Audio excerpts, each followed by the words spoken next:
Salut! C'est parti pour une nouvelle vidéo pronostic sur les matchs de foot de ce samedi 23 mars, les matchs amicaux internationaux, comme vous l'avez compris. Il y a le match de la France, il y a plein de matchs, vous voyez tous ces matchs à côté de moi que je vais traiter. Donc dans cette vidéo, il y aura mon analyse et puis mes pronostics comme d'habitude. Ce sont mes avis, donc je t'invite directement à me rejoindre dans mon groupe Telegram 100% gratuit. Le lien, il est dans la description et puis il est également épinglé dans l'espace commentaire. Donc je t'invite à me rejoindre sur Telegram pour avoir mes grosses confiances sur ces matchs-là et notamment sur le match de la France. Voilà, je vous donne un pronostic ici, mais il y aura ma grosse confiance tout simplement sur Telegram. Je t'invite à me rejoindre. Encore une fois, tout est dans la description. C'est 100% gratuit. Voilà, tu sais ce qu'il te reste à faire.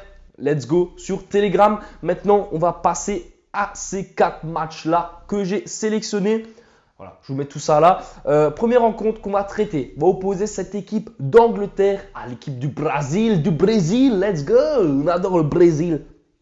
Comment je vois ce match? Alors, d'après les bookmakers, l'Angleterre est favori. Et c'est compréhensible puisque le Brésil a perdu ses 3 derniers matchs. Voilà. On peut dire que le Brésil n'est pas forcément dans une excellente forme, sachant qu'ils ont perdu les 3 derniers matchs. Le Brésil, c'est quand même une équipe lorsqu'ils jouent, il n'y a pas énormément de buts. Et ça tombe bien parce que l'Angleterre, c'est pareil. Voilà, il n'y a pas toujours tant de buts que ça, à part bien sûr quand l'Angleterre joue, je prends sous les yeux contre des équipes un peu plus faibles. Mais encore une fois, même contre la Macédoine du Nord, il y a seulement 1-1. Contre Malte, il y a seulement 2-0. Certes, souvent, c'est des joueurs de rotation qui ont joué, mais il n'y a pas trop de buts et ce n'est pas non plus si prolifique que ça. Voilà, c'est là où je veux en venir. Après, le Brésil, ça fait 1-0 contre l'Argentine, ils perdent, ils sont actuellement 6e de leur classement pour la qualification de la Coupe du Monde. Voilà, ils sont vraiment pas super bien au point. Je pense que les deux équipes, forcément, dans les matchs amicaux, ça fait tourner, ça tente des choses, ça essaye plein de trucs. Donc, je pense qu'il y aura quand même pas mal de buts et ça va jouer au ballon. Et je pense qu'il faut encore une fois pas trop prendre en compte les matchs précédents parce que ça, c'est des matchs amicaux et les matchs amicaux, on est au courant, c'est très aléatoire. Comment je vois la rencontre? Je pense que l'Angleterre à domicile ne devrait pas perdre. Voilà, vraiment, je ne les vois pas perdre les Anglais. Et je rajoute le plus d'1,5 buts dans le match. Pourquoi? Parce qu'encore une fois, je pense que ça va jouer au foot, qu'il y aura beaucoup de changements, qu'il y aura plein de roulements, que ça va partir un peu dans tous les sens et que c'est des matchs dans lesquels il peut y avoir des buts, parce qu'il y aura des erreurs, parce qu'ils tentent des choses, ils mettent des attaquants en défense et autres. Donc, je pense que le plus d'1,5 buts peut également se valider. Donc, Angleterre au nul et plus d'1,5 buts sera mon prono pour ce match. On enchaîne avec la rencontre entre cette équipe du Danemark contre la Suisse. Alors là, intéressant. Le Danemark, sur leurs 10 derniers matchs, ils en ont perdu 2. Et la Suisse, sur leurs 10 derniers matchs, ils en ont perdu qu'un. Un seul match de perdu. Donc on peut dire quand même que les deux équipes s'en sortent plutôt bien. Très peu de défaites, plutôt solides sur leurs appuis. Néanmoins, ce sont des équipes où il est toujours un peu difficile de marquer. Toujours un peu difficile de trouver le chemin des filets. Je prends les codes sous les yeux. Souvent, c'est du 2-0, 1-0, 1 partout. Il n'y a pas énormément de buts.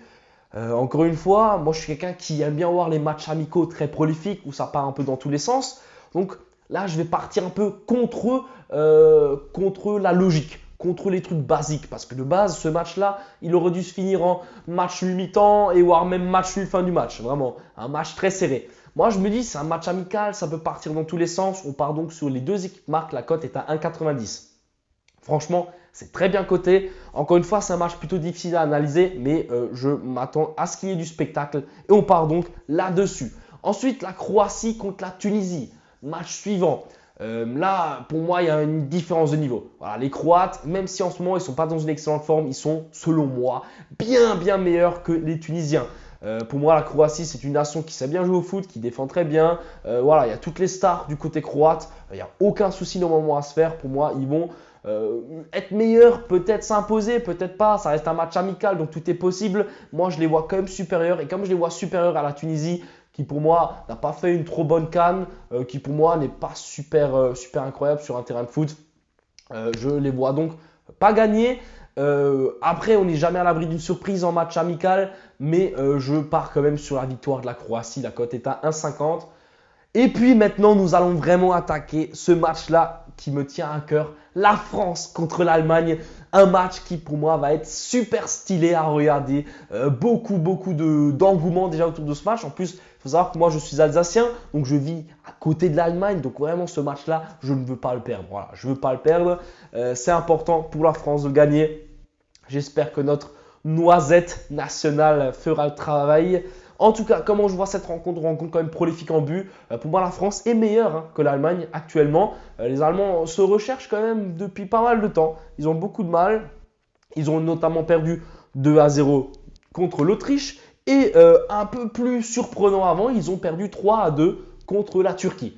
Les Allemands, franchement, c'est pas fou en ce moment. Mais bon, on connaît France-Allemagne, il y a toujours beaucoup de spectacles. D'ailleurs, nous avons perdu le dernier match 2-1 contre l'Allemagne. Donc voilà, c'est un match qui pour moi va être très beau à regarder. Et justement, très beau à regarder, ça veut dire très spectaculaire en termes de buts. Je pense que les deux équipes ont largement l'équipe offensive pour marquer des buts. Et vous l'avez donc compris, mon pronostic sur cette rencontre sera les deux équipes marquent. La cote est à 1,60, très bien cotée.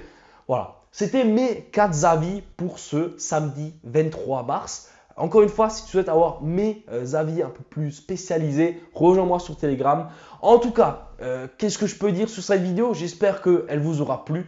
La meilleure manière de me le dire, c'est de liker et de commenter en vidéo pour me faire un retour. Voilà, j'aime beaucoup ce que tu as fait. Je ne suis pas trop d'accord avec tes pronostics. N'hésite pas à me donner ton pronostic sur le match de la France contre l'Allemagne. Il m'intéresse énormément. Et voilà, c'est comme ça qu'on va se quitter sur cette vidéo. J'ai envie de vous dire à la prochaine et puis bon week-end. Ciao!